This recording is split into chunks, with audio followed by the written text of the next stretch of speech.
Today we're going to be ranking every single Call of Duty Treyarch Zombies boss fight. Let's get into it. And no surprise, we have Firebase C, the worst boss fight in Call of Duty Zombies, hands down. It adds literally nothing to the table. You don't get a unique boss arena, you don't get a unique boss, nothing like that. In fact, you see this in the map and also in Outbreak. Gorod being able to be killed within the matter of, I think, 30 seconds at the most. You could just shoot and beam him down with Ring of Fire. Overall, this is an extremely boring boss, and by the time I'm finishing this sentence, the boss fight will be over. Alpha Omega's boss fight sucks, but it does have an arena, which I applaud it for. It might be just the Avogadro from Black Ops 2, but it adds a little twist to it to actually make it a little bit more fun and a little bit more difficult. In this boss fight arena, you're basically just moving around trying to fill up soul boxes and then rotating once he explodes and then just alternating to other areas. Eventually, you put him into the MPD.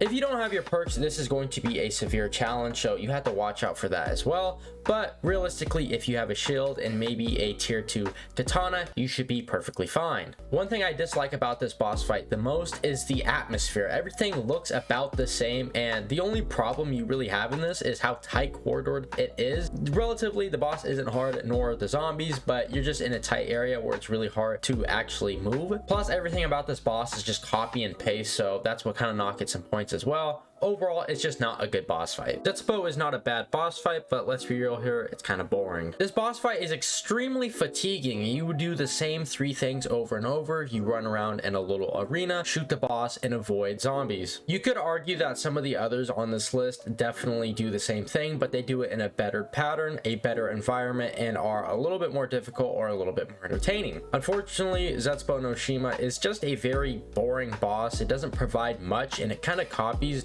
Eisendrach, but in a less desired fashion. It's a cool arena, don't get me wrong. I like the aesthetic of it and I do like everything about it, but really comparing it to every other boss fight in Treyarch Zombies, it doesn't hold up. Next is Zetspo no Shima. We have Revelations. In this boss fight, you have 4 different types of phases, and after that, you're doing the same thing as you did in Shadows of Evil. It's ultimately like Uplink from multiplayer, where you throw the summoning key into the Sophia ball, and after that, you're relatively doing the same thing over and over. It's just a copy and paste in my opinion. It does serve to be difficult at times, and if you don't have the right setup, you will most likely die. Don't get me wrong, it's a difficult boss fight, but if you know what you're doing and also if you have the right equipment, it's relatively easy and something that you should be able to surpass very quickly. A little bit anticlimactic to the ending, but that's besides the point. Mauer, Toten, and Forsaken ultimately have the same boss fight to me. They're both equally the same in my opinion. In my eyes, they both require the same amount of time, dedication, etc, etc. While I do think Forsaken has a better boss fight, Mauer Toten does have a pretty solid one as well. Each boss fight takes about 15 to 20 minutes, each being filled with little mini bosses and also zombies hoarding around the player. They're not difficult at all. They relatively just take time, practice, and just patience overall. They aren't horrible, but they're just kind of C-tier boss fights, and realistically they're kind of boring, and I would honestly prefer a little bit better. But yeah, that's just my opinion about the two. Nothing special, nothing horrible, just they are what they are. Blood of the Dead has a very standard formula for bosses, but works very well. You're in an open arena that's not too big, not too small. There's little things to just stop zombies from absolutely swarming you, which works really good in this map. The fine combination of zombies and hellhounds really make it to actually have a actual challenge, and with the main boss theme going around where you actually have to stop the little orbs from going off and killing you instantly, it adds a little extra challenge to it and makes it so it's not extremely easy. Once you do this a couple of times, you will be able to take over the mechanism, which then you could put Richtofen in, ultimately ending to his end. It's a very simple boss fight. It is a little bit more challenging, it's a little bit more on the hard side, but respectively it is a good boss fight, and it may not be a great map, but the boss fight is pretty okay. It beats out most of the others on this video. Dead of the Night adds the perfect amount of puzzle to actual boss fight. In this arena, it's not extremely big, but it's not extremely small, and the main boss is invisible, which you have to capture him and kill him. Of course, it's a giant wolf, which actually adds a little bit more flavor to the table, and it has the perfect amount of power-up drops which you need throughout the boss fight, making it not too hard but not too difficult. It's more entertaining than actual difficult, which I actually personally enjoy, and the extra puzzle on top of it, just personally I like the little extra challenge, but others may not, but I do. Overall, it does take a little bit of time to get used to, and once practiced and perfected, it can be a fun and very entertaining gaining experience. Although the Norse Ratus, whatever they're called, they get really annoying and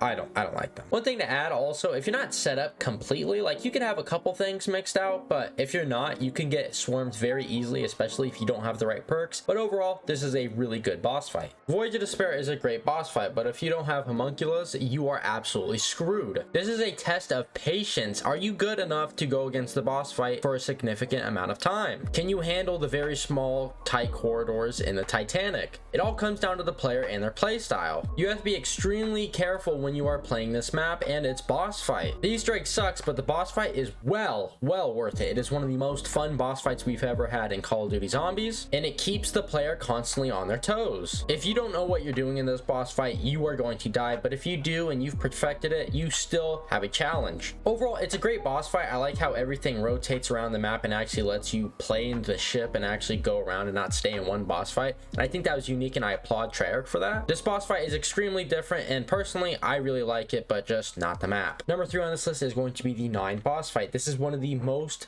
fun boss fights we've ever had in COD Zombies. You fight one elephant and then 2. It provides the player with a challenge while at the same time allowing the player to have an immense amount of fun. It focuses mainly on gameplay and it submerses you in the whole arena, and of course it comes down to the final cutscene, which I think is one of the most cool in the storyline. Overall, the boss fight is extremely fun and I just like it. It's one of the best, and I think a lot of other people would agree with me. Ancient Evil is going to be taking our number 3 spot, and Ancient Evil has literally the best atmosphere for a boss fight, hands down. First, you take out Dark Pegasus, which if you have the Helion Saba will be extremely easy, but after that you're going to be taking out the Dark Warlord. He's the main boss in this boss fight, but realistically it is Pegasus, but that's besides the point. This boss fight is extremely mini boss and zombie heavy and is a very fun experience, but challenging as well. I enjoy this boss fight a lot because it is very fun, and also it is so unique. I mean, we've never had anything like this before in COD Zombies, and the cutscene for it as well is pretty unique as well. Next, we have Der Eisendrache, and this is the most feel-good classic boss fight experience we've ever had in Call of Duty Zombies. It revolves around a small arena which you have multiple panzers, fire traps, and also the boss keeper trying to kill you. The boss has a main attack which will wipe your team instantly unless you hide behind the rocks, but once you fend off all the panzers and the zombies, then you should be able to go in for an attack with the Ragnaroks. It keeps the players on their toes as you constantly are taking damage and having to worry about panzers behind you.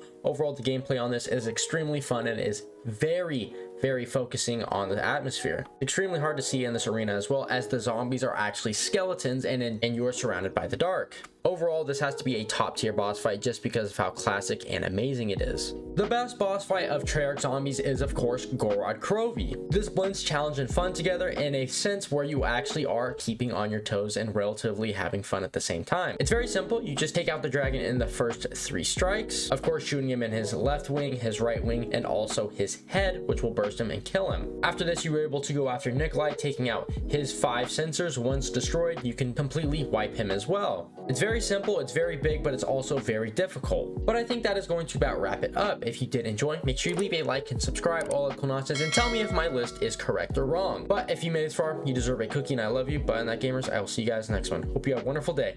See ya!